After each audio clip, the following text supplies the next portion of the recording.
When the proprietor of a new car dealership enters, the manager unnoticeably makes a horrible presumption. But when the police... Her entire existence is turned upside down and she didn't anticipate the late. The South was bathed in midday sunlight. Point motors reflected in warm light.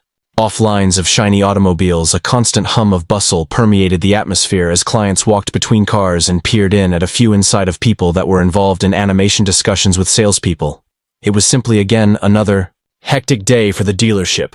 A tall, elegant black man exited a little vehicle that was parked at his clothing was on the edge of the property. Subtle, yet purposeful. A clear white dark pants, button-down shirt, and he looked around in his polished leather shoes. With a composed yet perceptive manner, his staring at the building's contemporary Taryn was the man's name today. He didn't merely come to view automobiles. Held the property Taryn had decided not to declare his visit in advance. Desired an unvarnished perspective of how things were given a true understanding of the culture of the dealership is modifying his watch. He moved in the direction of the showroom, strolling past lines of SUVs and sedans. His posture was calm, and his steps were leisurely. The chilly air within carried the dim aroma of fresh, clear leather-scrubbed floors, and a big screen displayed the best vehicles from the dealership. While salespeople hopped from desk to desk, balancing walk-ins and phone calls consumers, the commotion in commerce was noticeable. But there was also another little change in energy as Taryn came in. Some workers looked in his direction, their curious eyes twitching, but nobody came up to him at that point, so the chamber was pierced by a voice. "BL, can I assist you?" The tone was almost brusque. Clipped with an untrimmed edge, Margaret's voice was friendly. The manager of the dealership wore a heels and a fitted navy blazer that clicked firmly in opposition to the tiled flooring. She radiated assurance, the sort that was almost Margaret had worked her up to be intimidated. Reputation for effectiveness and outcomes, and she didn't have a reputation for cutting words short. Taryn turned to her and gave her a kind grin while perusing. "Many thanks." Margaret looked him over from head to too much time is spent on the toe. There was something off about the way she looked, a judgment or assessment that she didn't. She smiled back as she browsed, repeating herself. "Speak clearly if you're trying to find our staff can assist you with financing options. However, unless you're really concerned about purchasing today, we would rather concentrate on the phrase active customers hung in the Terrence's contemptuous and frigid air." While the expression remained the same, there was a something still flickered in his eyes.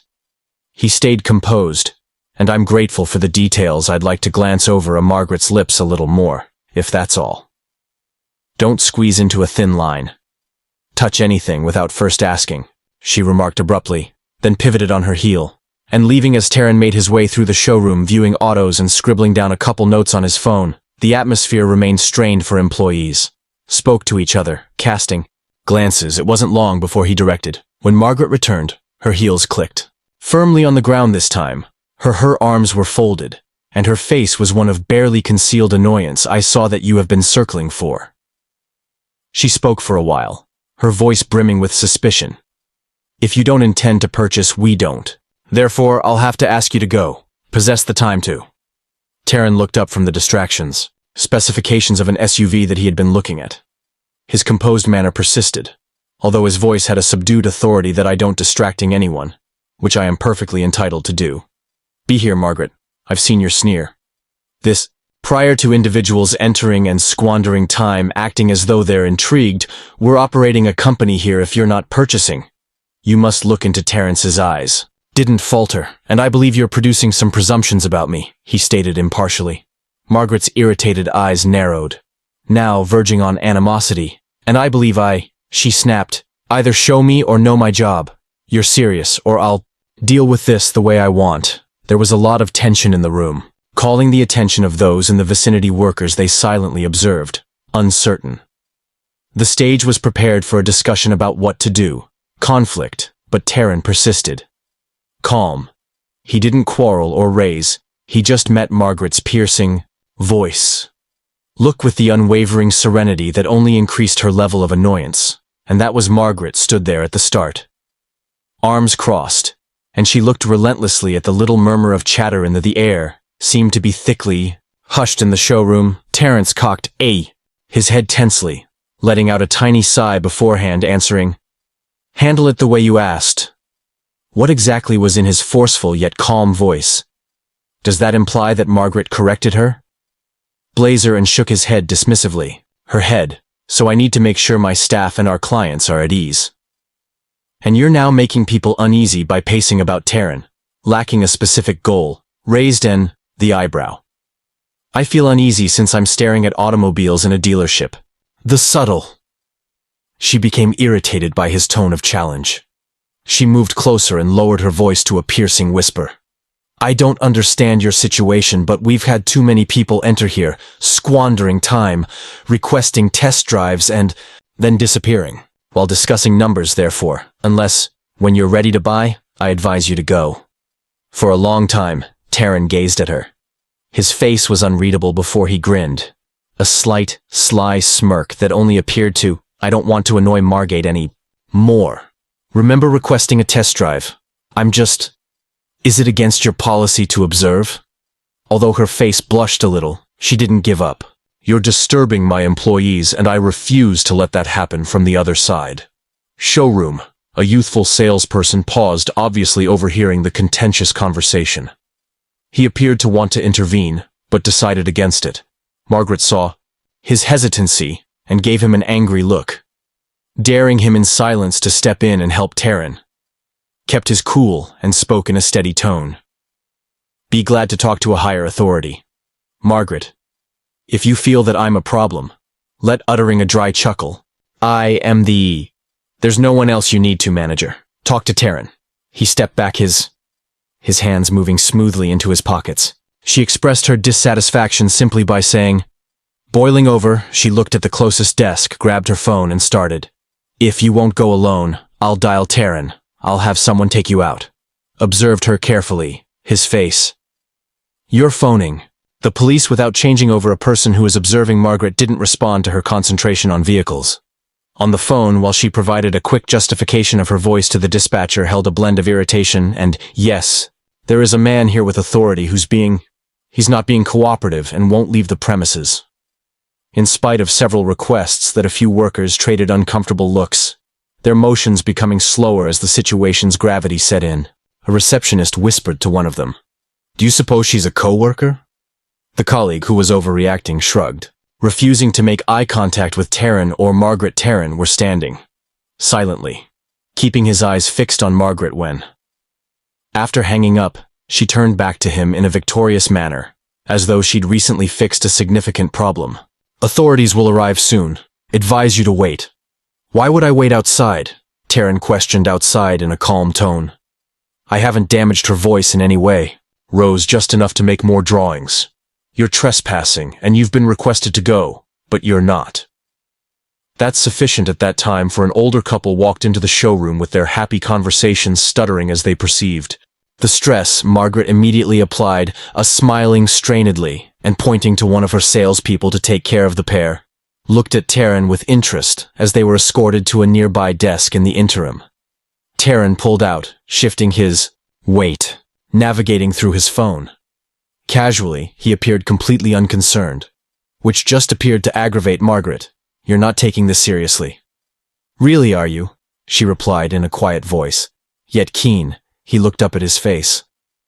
Serene, but with a tinge of something more challenging to describe, something like amusement or sympathy.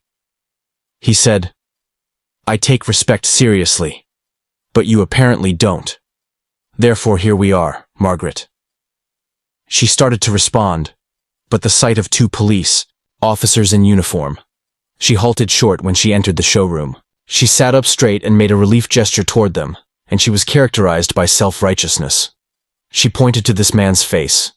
He has been asked to leave Taryn, repeatedly, and doesn't cooperate. The officers glanced at one another, their faces prior to going up to Taryn impartial. One of them said coolly, Sir, can we talk about a call regarding a disturbance? Naturally, Taryn, with you for a moment. He slipped. He replied in a polite tone, returning his phone to his pocket, and happy, he folded his hands in front of him. To be clear, the stage was set up for the conflict to intensify. But the composed manner of Terence and Margaret's increasing hostility suggested that this wasn't going to transpire as she had anticipated. The two officers, one tall and the other broad, the other shorter shoulder, with an unwavering glance came toward Terence there. The demeanor was cautious but professional. Margaret, observing the tension in the room, stood odd with her arms folded a few feet distant. Looks victorious, taller, sir. The officer started speaking, even though we were termed as a result of a report of a disruption. Could you please explain what's going on, Terrain? He calmly smiled sweetly. Or completely unfazed, officer, I walked. I've entered this dealership to take a look around. I haven't asked anyone for a test drive, disturbed any company I've just been. Apparently, just seeing is sufficient to... I should give you a call, Margaret. Sharply interrupted her voice. You were requested to depart several times and you declined, which is why we're here. The shorter officer gave her a quick look and raised a hand a little as though to soothe her. We'll take care of things, ma'am. Terence arrived, carefully into his pocket to ensure he moved with purpose and clarity. He stated, I don't want any confusion here. Displaying a thin leather wallet. He took out a folded sheet of paper. Should make sure the officers are clear. On everything. Looked at each other as Terence passed the paper to Margaret's, the taller one. Her expression wavered a little. The officer's shaky confidence attitude opened the document and started to read. His eyebrows raised after initially furrowing. He gave it to his partner in surprise, who glanced at it and then looked up at wide-eyed. Terence, you're the shorter cop started to follow off Terrain. I'm the new owner of South. I nodded. Point. Motors. I completed the purchase.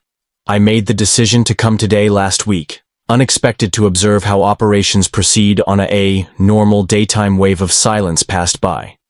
The staff members in the room who had been pretending not to hear, halted, in the middle of at the sales, gesture to the elderly couple. Desk turned to observe what was happening. Now, everyone was staring at Margaret's face. A rich shade of red had appeared. Wait. What? She stumbled, barely raising her voice above a murmur. She glanced away from the cops to Terence, had a confused look on her face. An incredulity that this cannot be Terence, you, the owner, didn't reply right now, but instead he maintained his calmly stare at her, allowing the burden of the taller officer's moment is sinking in. Moved back and cleared his throat. Tone now. I'm sorry, sir. It appears that there's been a miscommunication. We'll move on. Unless you require additional help with composure, no, policeman said. I thank you for professionalism. I appreciate you coming out.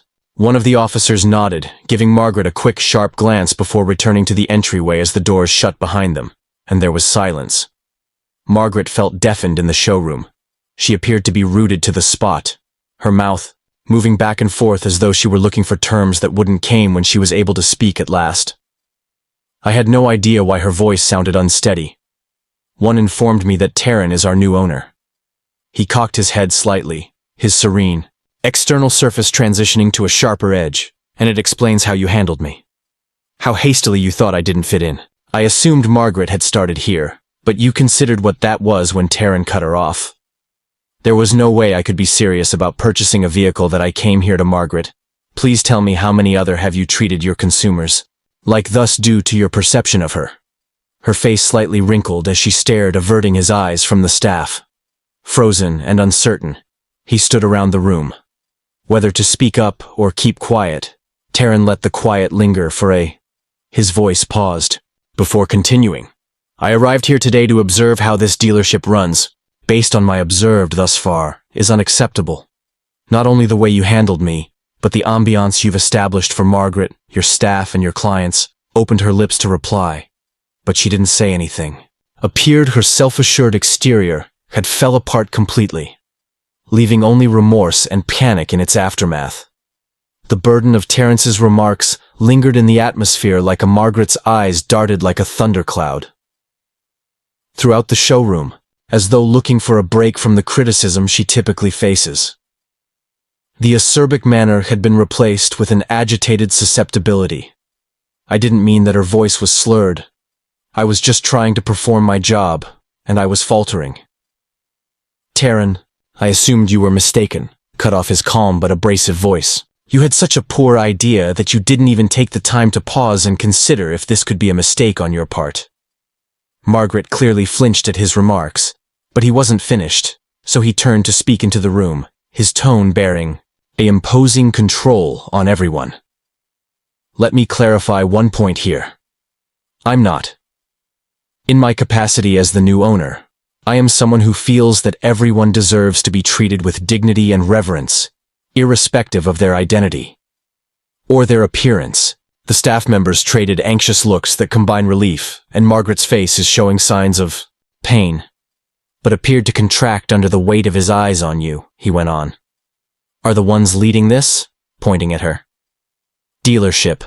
You were expected to at least be, but rather of leading by example. You let your presumptions direct your activities that not only made you look foolish personally, but you also damaged the standing of this company. Margaret's. Her lips turned a deeper shade of crimson, and her cheeks shuddered as she attempted to create a reply. I've been employed here for more than 10 years, she eventually succeeded, and I've always done in the best interests of the... Do you think this is a dealership? Taryn was asked sternly. What the greatest police being called by a dealership on a prospective client or anybody else for that treating someone without reason, with disdain since they didn't match enter the box you determined was appropriate for them. In her hunched shoulders, and for as she appeared considerably smaller than she had when she initially went up to him. I'm sorry, she said in a barely audible whisper. Taryn stared at her for a long time. Instant, his face. Unreadable. I apologize, but it's not enough. He stated at last that the strain in there was a tangible sense of anticipation throughout the room. To see his next move, Margaret's. The knowledge caused the eyes to widen in fear. Please let me know what was about to happen to her. Her voice was shaking as she spoke fast. I'm not sure whether I knew you didn't. Understand since you didn't look. For that's the problem, replied Out-Terrain icily. It's an issue I can't get over, Margaret. She shook her head and let the tears fall in. I've put my everything into this, her eyes dealership. I made a mistake. Please don't allow this one instant to ruin everything. Terrence's eyes softened a little after I did that. A little, but his voice was still forceful. This isn't about taking back the things you've done. It concerns the accountability that acts have. Repercussions. And at the moment the repercussions are right in front of you. It was so silent in the room that the slight hum of the air conditioner was audible. Although Margaret dabbed at her eyes, she didn't continue to debate because she was aware of Taryn turned to the staff, but there was no point, who had been observing. At this moment, Margaret is silently no longer serves as this dealership's manager. I will be directly in charge of operations, until we come across someone who exemplifies the values that we wish to maintain here. Gasps reverberated across the space, and Margaret wrinkled her face pleadingly. One final whisper, but Taryn didn't reply, and his choice was final. Returned to her with a calm voice. But please take this as a lesson to be compassionate. Margaret's presumptions have the potential to cause more than a single instant they can ruin trust, respect, and opportunity, regarding that as you proceed. With it, he pointed to Margaret's door, paused for a second before nodding. With weakness, she stepped out, clicking her heels. The staff pressed gently on the floor, stood frozen, taking in what had just happened. Occurred. The showroom remained. As Margaret's silhouette vanished through Taryn stood at the glass doors. At the heart of it all, his dominating presence but without frightening the staff exchanged doubtful looks, dubious of what was going to happen next. Taryn took a breath and looked at them. His face had become softer, but the gravity of the situation persisted in his tone. I am aware that what transpired was uncomfortable to observe. He started his steady yet sympathetic voice. And I know that some of you are most likely wondering what this implies for your... He paused. Here, allowing his words to relax, the room's tension subsided. A little while the staff listened. Carefully allow me to reassure you that This isn't about tearing, I went on. It's about construction. Anyone down? A better location where every employee feels valued by the consumer and appreciated, which begins with responsibility. And it begins today. The youthful, spectacled man working as a receptionist paused before extending his hand. If I may, sir, I believe that some of us have witnessed such incidents in the past, but felt that there was nothing we could say. How do we respond if we observe something? Taryn nodded. Like this happening again. His kind words and sincere gratitude for inquiring whether you ever see anything that contradicts the principles we're attempting to get you to speak up either to me or to the person who intervenes. Your voice matters as the new manager. This is our dealership, not just mine, and it is our collective responsibility to make it better. There was a wave of relief that employees in the room started nodding. Their posture is a little more relaxed. With a little smile, Taryn tugged. His mouth's corners were aware of the change. He clapped his hands together now. Gently, let's resume our job. There are clients who are deserving of the finest treatment here. We can provide them with experience and relocation. That's precisely what we're heading toward. To provide the workers who are spread out gradually. Some are going to clients, while others withdrawing. To their workstations, the vitality and hope. The room felt different now. As if a burden had been removed as Taryn turned away from the old people.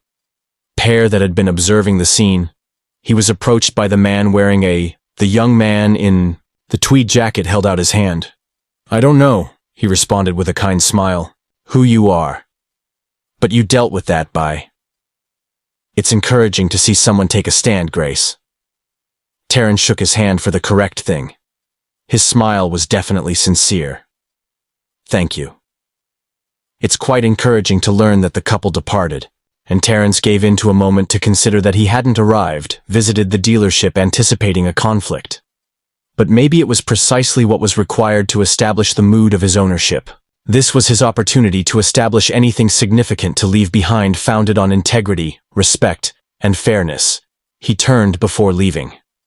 Returning one final time to the room, his eyes swept over the employees, the vehicle, the changing. Clients was never simple, but it was always worthwhile, and he left prepared to create a future where no one's assumptions defined them anymore. Worth.